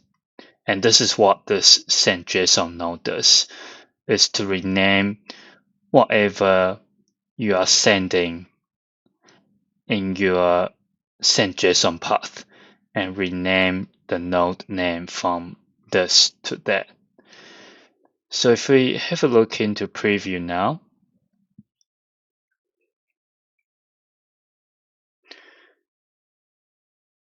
what you can see here is our JSON is still case number searcher, case num, not case and case num, but it's still working. It's still giving us the extract for case details.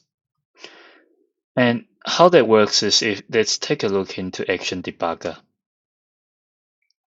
In here, you can see this is actually the requested data. And how this works is because in here we've specified that we are sending this node here, but we are renaming this node into case. This is why when we look at what's actually being passed into our integration procedure from our OmniScript, it's actually the case node, and inside the case node you have the case num. So this is actually how you manipulate the JSON in your OmniScript so that you don't need to make changes to your integration procedure, which makes your integration procedure scalable if your integration procedure is designed appropriately. So let's come back here and we'll just remove the send and response transformation now, and let's look at how we can make it work with the extra payload here. So before we go too far, let's again preview this so that we have the JSON.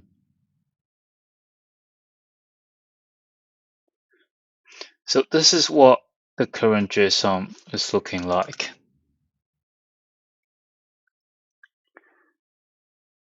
And actually, I'll just put this on.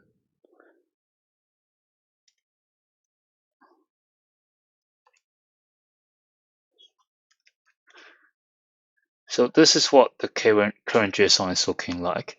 And what we need to convert this to is this. So this is what our integration procedure will accept. So how do we achieve this?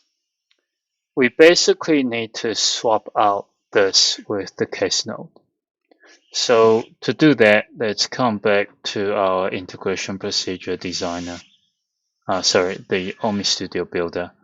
Click on design, come to the integration procedure, and on the remote properties, extra payload. Remember, not the remote options, it's the extra payload. And we'll talk about all of these options when we actually get to the OmniScript series. So how do we decide what to put down for the key and value? To help you understand, The key is what the integration procedure is expecting in terms of the JSON structure. So our integration procedure is expecting a case node, and within the case node, you have the case num key value pair. So come back to the OmniStudio builder and put this down as the key. In terms of the value is what will be inside this case node. In our case, the value needs to come from the OmniScript itself. So in the OmniScript, this is what we have. And what we need to do here is to basically say, I want the key value pair here. And to get this key value pair, I need to get the value that's inside this node. So let's come back here and put the percentage sign here and click on preview.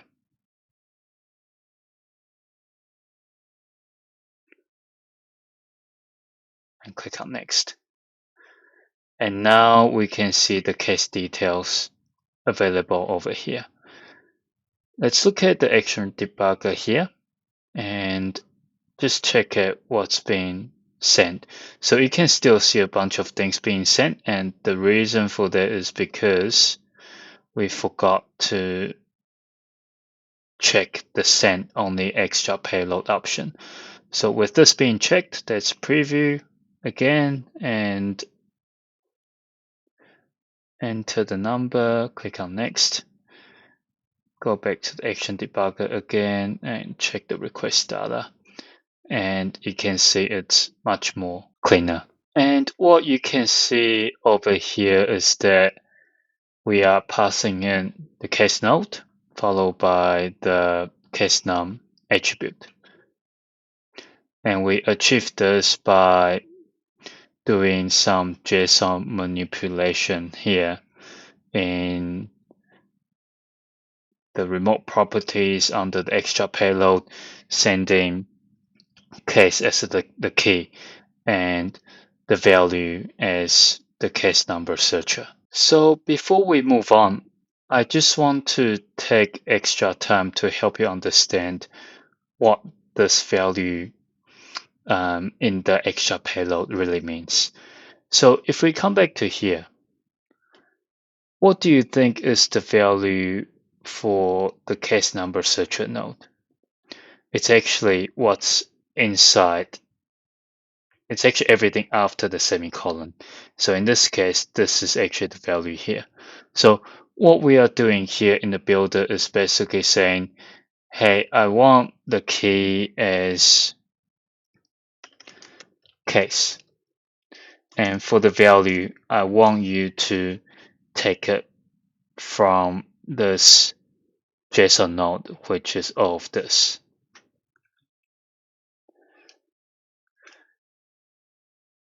And this is basically what we end up sending to our integration procedure. So let's take a look at this again. Action debugger and look at the request data. And you can see case being the node and all of this being what's inside the case, which matches with this. So what happens if, let's go back to design. What happens if we change this to be case searcher? What do we need to do here? So now this is the JSON that we have in our OmniScript, and we still want to send case into our integration procedure because we don't want to change our integration procedure. We want to keep it generic and scalable. So coming back to here, what we need to adjust is simply come into remote properties. Instead of taking value from case number searcher, Now we need to take value, which is anything after the semicolon from the case searcher. So let's replace this with that and click on preview. Enter the number here, click on next, and you can see we're still getting the case details back. And checking the request data, you can still see the case node followed by, which is the key that we specify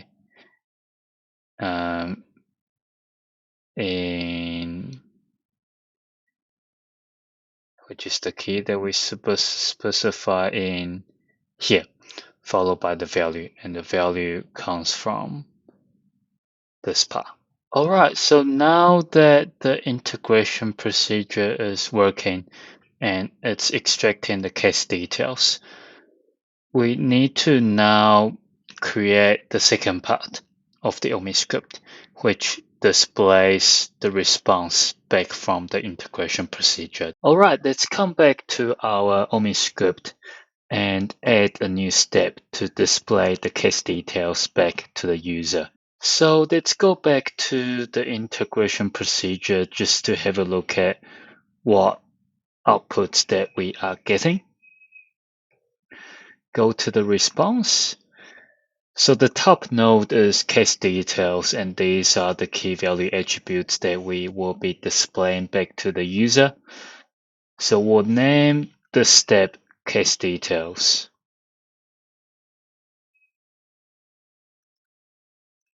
For the label, we'll have it something that's a bit more readable, so we'll display uppercase with a space in between, which is easier to read.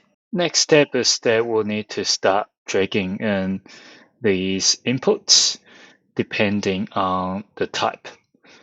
So let's go to here and we'll start with origin. So go into the object manager under the case object and find origin. So field label is case origin, and this is a pick list. To get a pick list field, we need to drag something that's called select. So this is your pick list equivalent in OmniScript Designer. For the name, we will put down the API name, which is origin, and this is what we refer to in our integration procedure.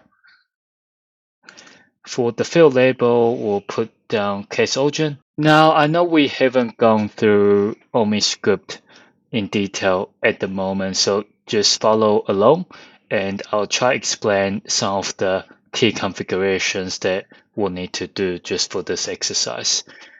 So for pick list fields, select properties, what we need to do is we need to select a source so that it gets all the pick list options from the object itself. So what we need to do here is to be able to display all these options available.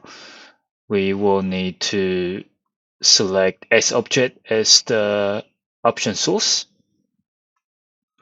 And how this works is you start with the object and you put a dot here. And after the dot, you need to put in the field API name, which is origin.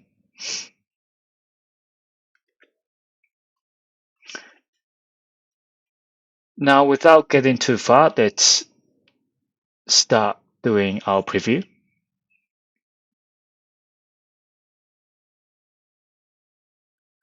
We'll put in a case number here, click on next. And as you can see here, it's now extracting the value from the origin node or origin key value pair from this particular case record. So what we are seeing here is we're getting the email back, and this is what we've got when we extract from this record with case number 1069. Another thing that I want to check is if we click on the drop down, we can see all the options available over here. And these are matching with what we've got in the object manager under the origin field. You have phone, email, web, and this is exactly what we are seeing over here. All right, now that this is working, let's come back and add the next field. So the next one that we want to add is status. And again, come to the object manager and just double check what data type it is, and it's another pick list. So come back here, find select, and put it under case origin. So in this case, we'll have both the name and label as status, and we'll follow the same format. So case.status, and again, we'll preview just to make sure all the configuration is done correctly. And we can see status being escalated, and that's what we have in the JSON. And these options are matching with what we have in our object manager for the status field. Now moving on to the next field. Next we have description. And let's take a look into this description field. So it's a long text area. And let's try find one that matches. So we have text area here. Again, we'll drag and drop and put description in the name and field label. And we'll just do a few to make it quicker. Priority is our next one.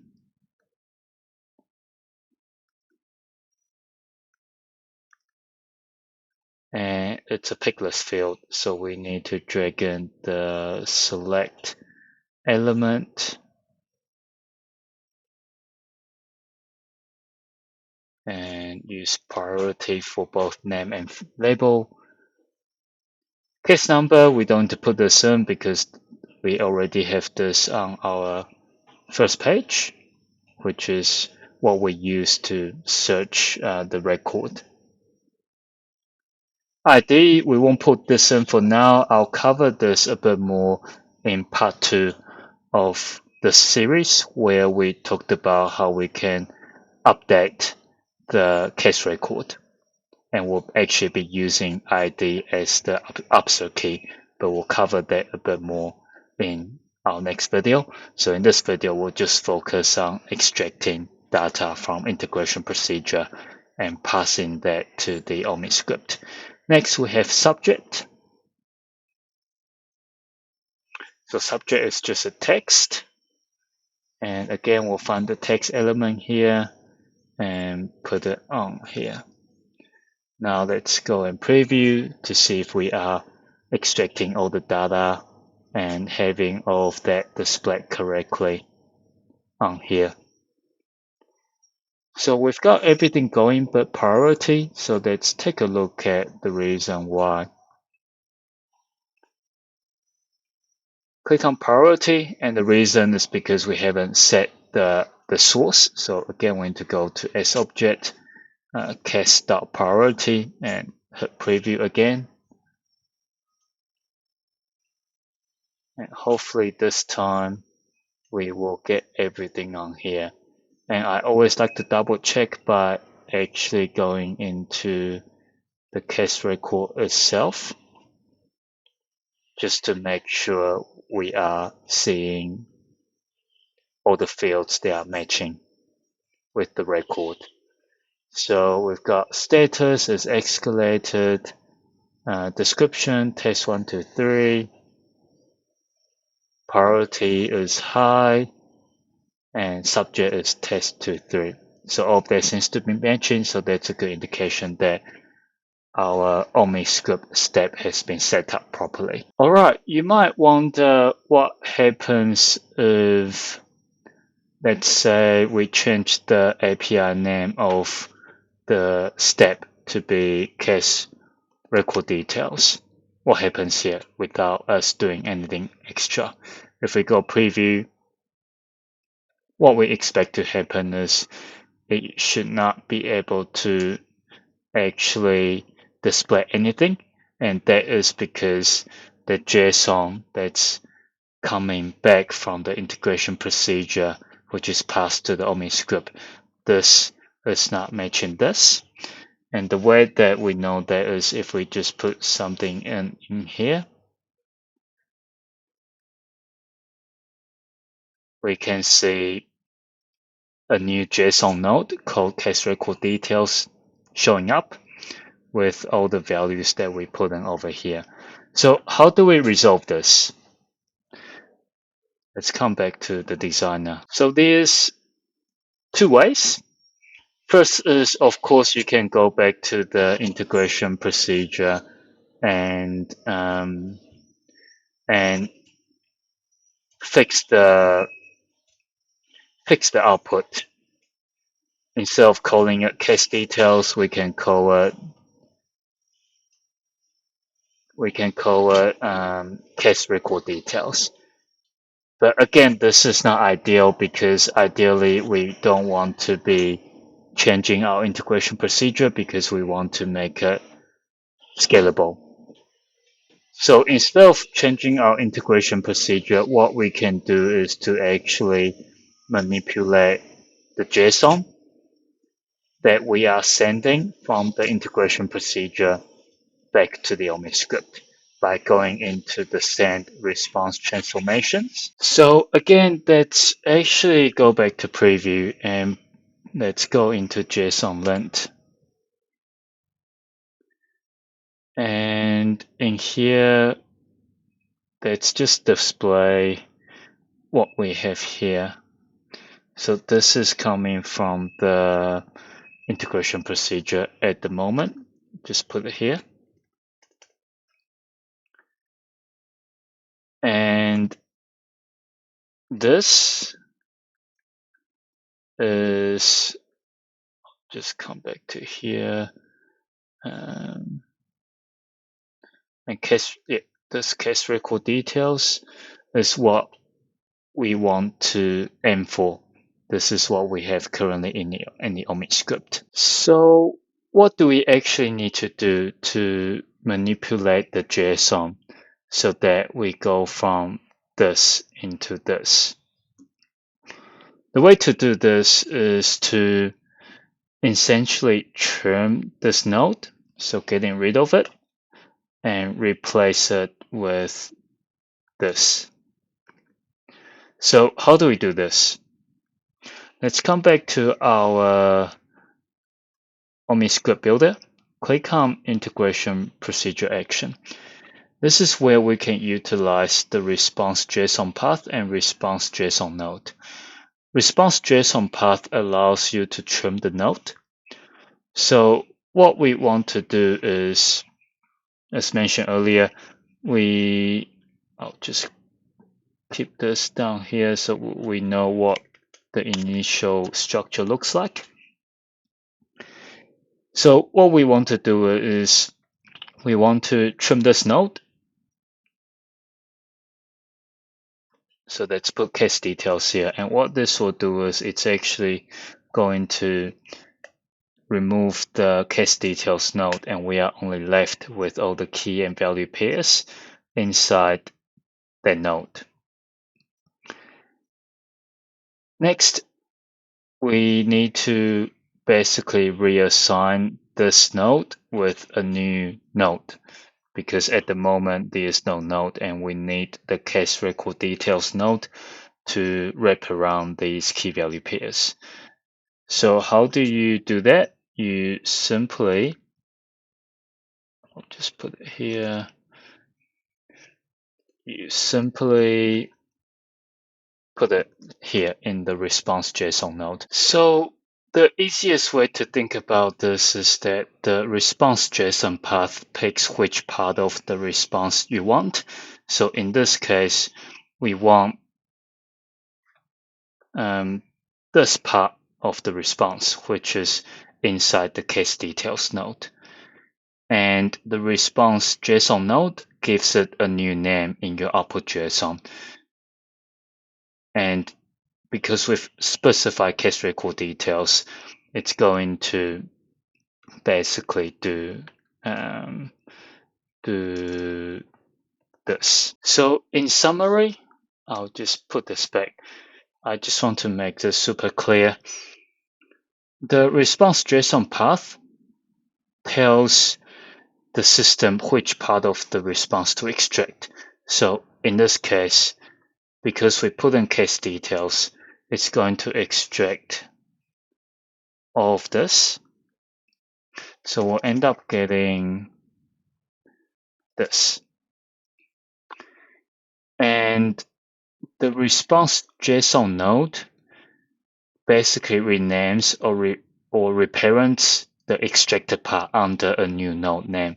So this is our extracted part, and this is our new node name that basically will reparent the extracted value that we extract from case details. So this is our end result. All right, so let's come back to our OmniScript now and click on preview.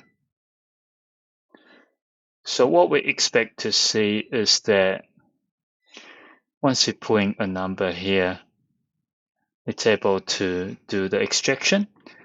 And you can see now everything here is under the case record details node. And in the action debugger, what you can see here is, so in the first step, we are putting in the case num, which goes into this integration procedure. In the response, you can see the response from the datamapper. From the integration procedure hasn't changed. It's still under the case details node. But because we've put in the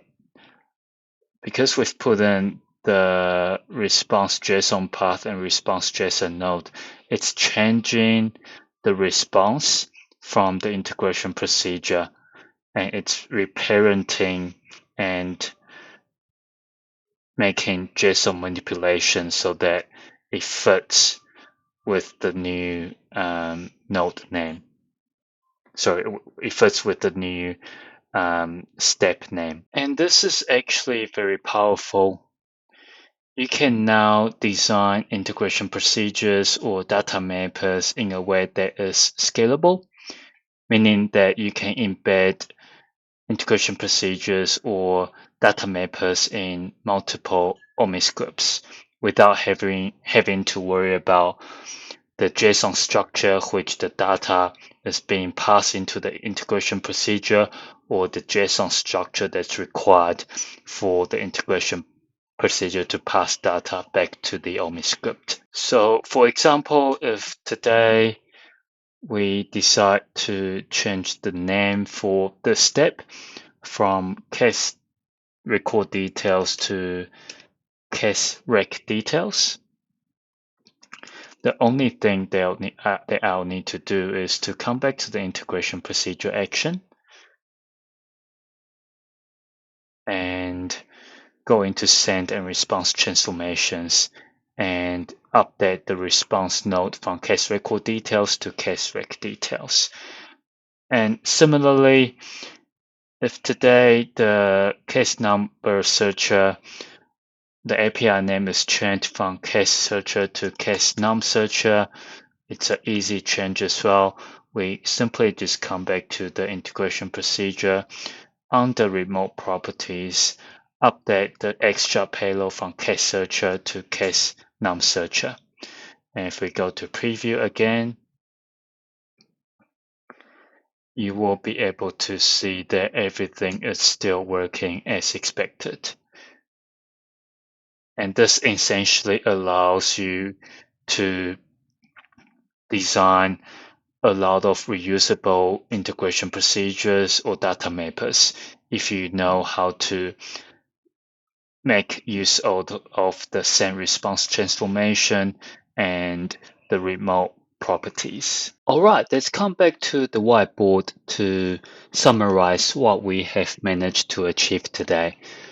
So in today's video, we have covered quite a bit, starting from the OmniScript, allowing the user to be able to enter a case number.